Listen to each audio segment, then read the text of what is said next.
maalin maalimaha ka mid ah goor ay muslimiinta sugayeen salaada subax si ay u gutaan waxaa si kedis ah u soo galay masaajidka gudihiisa nin ay dharkiisa iyo afkiisaba ay ka soo ureysay khamri. Arrinkani ayaa dadkii masaajidka ku jiray la yaab ku noqotay, waxayna bilaabeen qaar ka mid ahaa muslimiintii in ay ninkani ka bixiyaan masaajidka.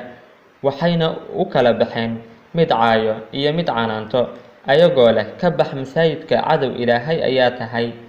Xaaladan adoo ku sugan kuma ogolaanayno inaad masaajidka soo gasho oo aad nijaasayso. Intaa kadib wuxuu ninkii masaajidka laga saari laayahay ayaa waxaa soo dhexgalay dadkii imaamkii masaajidka, laakiin ficiladii uu imaamkii ku dhaqaaqay ayaa dadkii aad uga yaabisay.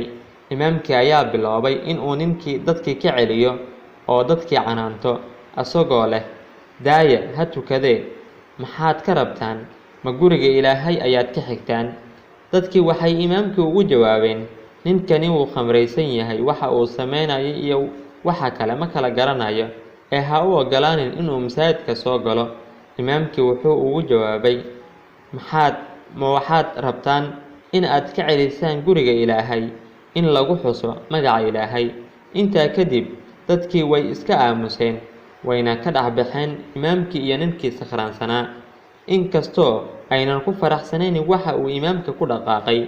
Imaamkii oo ahaa ninkii soo geliyay masaajidka ninkani khamraysan oo waxa uu samaynayana aan kala garanaynin, imaamkii ayaa ninkii sakhraansanaa u kaxeeyay xagga weysada, wuxuuna ka dalbaday in uu madaxa dhaqdo kadibna weysaysto.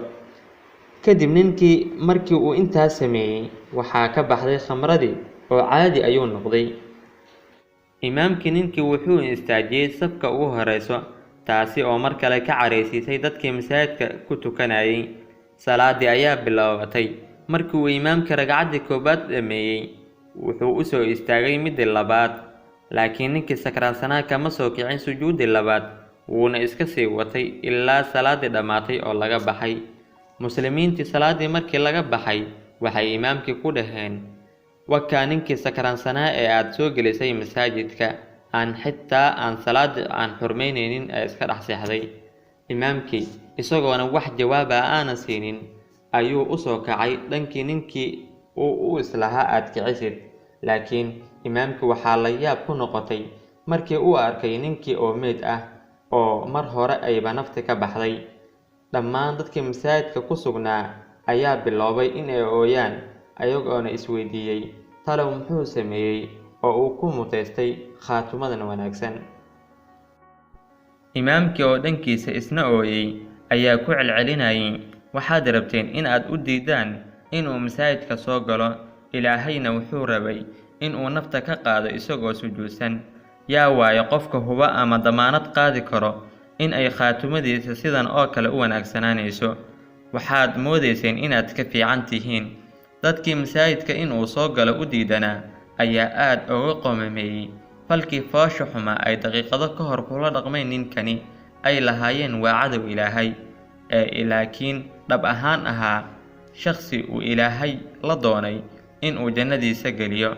Su'aal: talow aniga iyo adiga khaatumadeena waa sidee? Ma nihin Ilaahiyo si aan u xukunno dadka oo aan u raacraacno acmaashooda.